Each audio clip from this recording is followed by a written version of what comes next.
Assalamualaikum warahmatullahi wabarakatuh. Perkenalkan, nama saya Salva Muhammad Nur Syahada dari Prodi Sistem Informasi. Kali ini saya akan mengerjakan tugas 2 dari mata kuliah jaringan komputer. Saya akan menjelaskan beberapa perintah dasar dari command prompt. Di sini saya akan menggunakan panduan yang sudah diberikan. Yang pertama, kita akan membahas yaitu cd.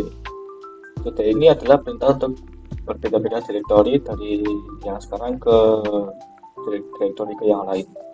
Di sini direktorinya yaitu sistem 32. Jika kita ingin pindah direktori ke sebelumnya, bisa. Nah, sekarang kita sudah pindah ke Windows. Yang kedua ada CLS. CLS ini singkatan dari clear screen, digunakan untuk membersihkan semua tulisan yang ada di layar komputer. Digunakan untuk menampilkan file teks. Perintah ini hanya bisa digunakan satu file saja. Jadi kita di CLS, maka history teks yang tadi ada akan terhapus. Ya, seperti ini.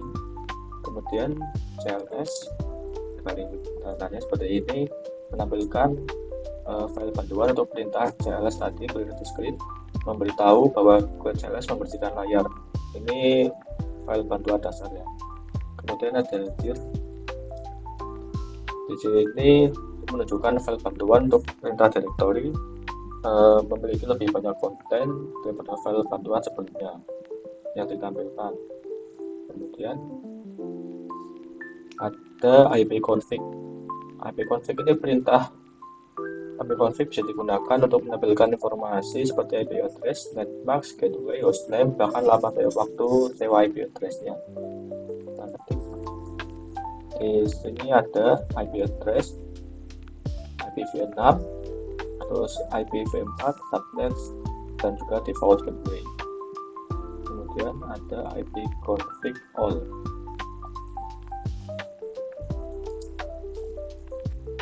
Perintah ini memberikan informasi hampir sama dengan perintah ipconfig yang tadi, namun ini memberikan informasi tambahan seperti pengaturan DNS dan juga MAC.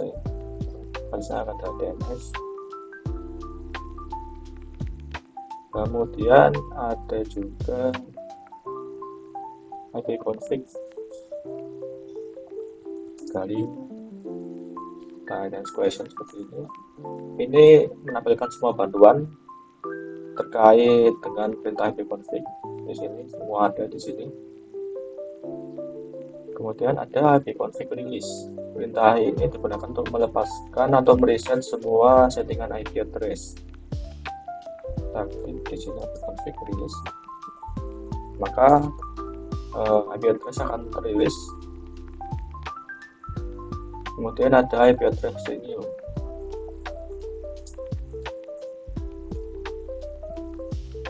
Maka perintah ini itu untuk menetapkan alamat IP baru pada semua adapter jaringan, di mana koneksi ini mengambil nama koneksi secara spesifik hanya berjalan pada klien yang telah dikonfigurasi dengan DHCP. Ada juga ipconfig display DNS. Ini menampilkan cache DNS lokal pada komputer, termasuk localhost dan di koneksinya. Kemudian ada ipconfig flash DNS. Ini akan menghapus cache tadi, seluruh cache DNS yang tersimpan di komputer akan terhapus. Ya, ketika kita cek lagi, maka hanya ada defaultnya DNS-nya. Kemudian ada ipconfig register DNS.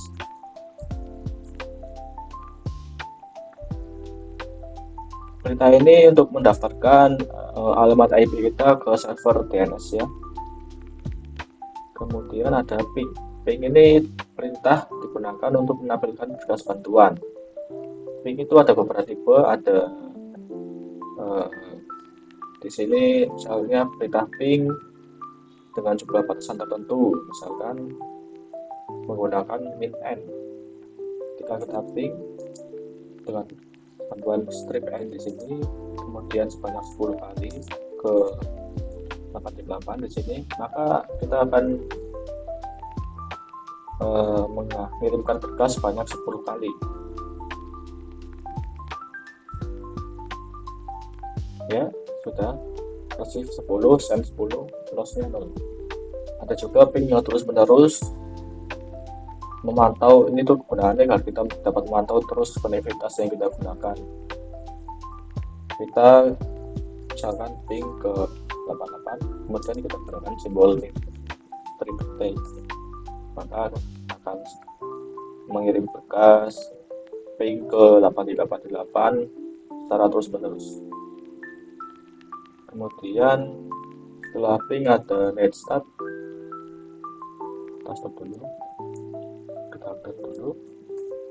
Net start ini digunakan untuk menampilkan informasi statistik koneksi jaringan dan ke komputer yang sedang dipakai. Jadi konsep net start ini seperti menampilkan beberapa informasi seperti proto, local address, foreign address, dan state. Misalkan kita di sini net start maka kita akan menampilkan semua koneksi baik yang listening maupun yang tidak. Kemudian ada net start min n, di sini menampilkan statistik paket yang diterima atau dikirim. Ya, kemudian ada net start min n, menampilkan alamat dan juga port dalam bentuk numerik. Kemudian ada juga min s, di sini menampilkan statistik protokolnya, ya, statistiknya. Kemudian ada min r, ini menampilkan routing table. Kemudian ada net start min p, di sini menampilkan statistik berdasarkan protokol tertentu. Kemudian selanjutnya yaitu tracer. Data ini digunakan untuk memberikan informasi dari rute yang dilewati oleh paket untuk mencapai tujuan. Dilakukan dengan mengirim pesan ICMP echo request ke tujuan dengan nilai time to life yang semakin meningkat. Informasi rute yang merupakan daftar interface router yang dapat bercampur antara host dan tujuan. Jadi misalkan kita tracer ke GW Microsoft,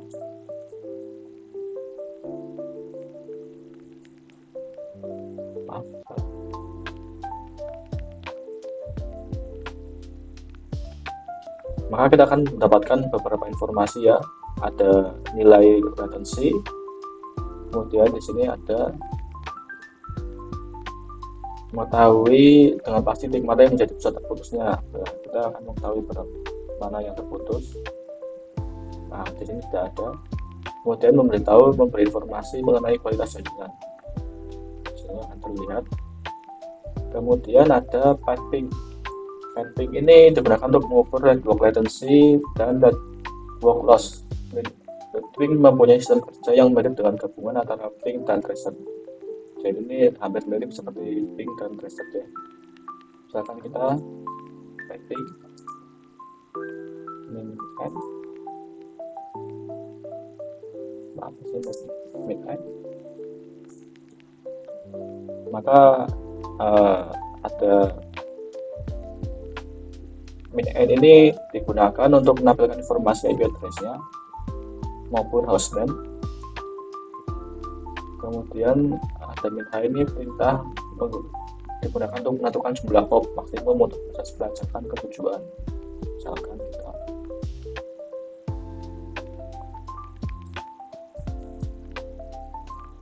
min h,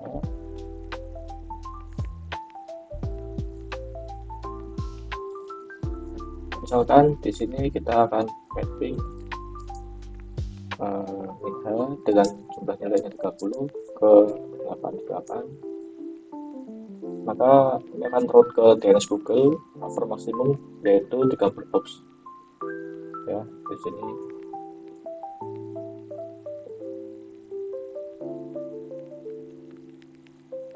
Oke, penalaman hasil selanjutnya yaitu net NSLOOKUP. NSLOOKUP ini digunakan untuk menampilkan informasi tentang nama DNS dan alamat IP yang sesuai. Misalkan kita akan NSLOOKUP di domain Google, maka akan muncul beberapa DNS yang dimiliki Google. Kemudian ada netsh. Perintah ini digunakan untuk menampilkan atau mengubah konfigurasi jaringan komputer yang sedang berjalan. Misalkan kita akan menambah IP address, kita ubah aja IP address utama, misalkan netsh interface IP set, kita ubah WiFi kita, source-nya menjadi DHCP,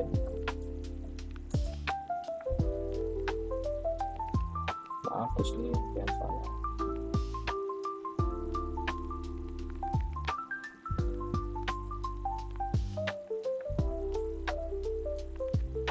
Bentar.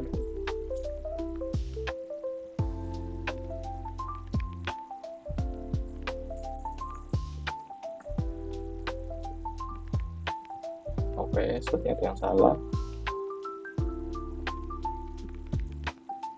Nah, ketika kita mengubah source DHCP-nya ini, berhubung WiFi saya sudah ter-enable ya di interface ini DHCP. Oke, selanjutnya ada route. Route ini digunakan untuk menambah, membuang, atau menukar perintah routing table dalam sebuah host. Ini digunakan untuk host dalam sebuah jaringan yang mempunyai 2 atau lebih router. Misalkan kita route ini ketika dijalankan akan keluar informasi seperti ini informasinya. Kemudian yang terakhir ada net. Net ini untuk ketika mengetikkan perintah net, Anda akan melihat opsi seperti tampilan penggunaan sesi ya. Jadi kita akan terlihat sebuah sesi, pengguna, tampilan, dan lain-lain. Misalkan kita net view, di sini melihat komputer yang sedang aktif. Karena saya tidak terhubung, hanya satu jaringan di sini, maka tidak akan muncul. Kemudian ada juga net user menampilkan akun pengguna. Nah, di sini ada informasi pengguna dari komputer ini. Baik, sekiranya itu saja laporan praktik dari saya. Apabila ada kesalahan, mohon maaf. Assalamualaikum warahmatullahi wabarakatuh.